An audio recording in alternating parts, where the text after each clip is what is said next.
Hello guys, once again welcome back to your big guy channel. In this video we will talk about some Excel advanced tips and tricks. Okay, if I ask you, please change this formatting in all these columns where there is no data. Okay, so I don't know how many of you know that if you can change the formatting at once.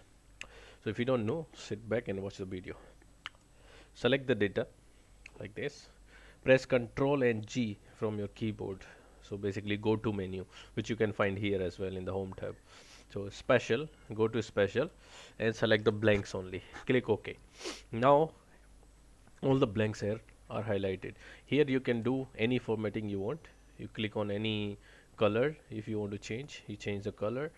You want to change the font color, you can change the font color also.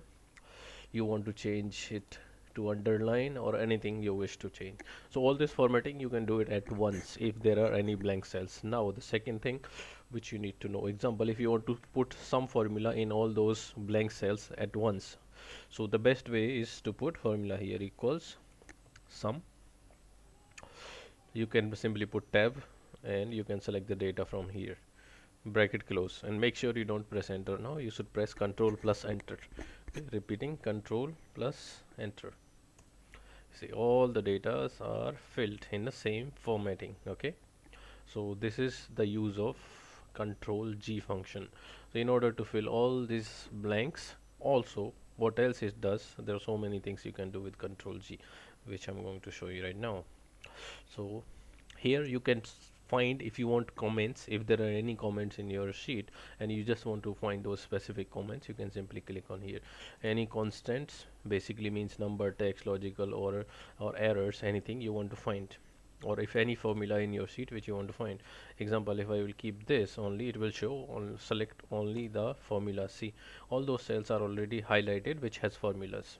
Okay, so this function is very good. Go try, use it.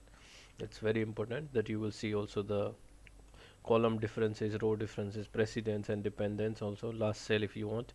If there is any conditional formatting or any data validation in the sheet, if you can see here, so you can select that. If there is any data validation, it will be highlighted, so there is no data validation in the sheet. Okay, once again here you select the blanks or current region, current array, objects, if there are any objects in your sheet.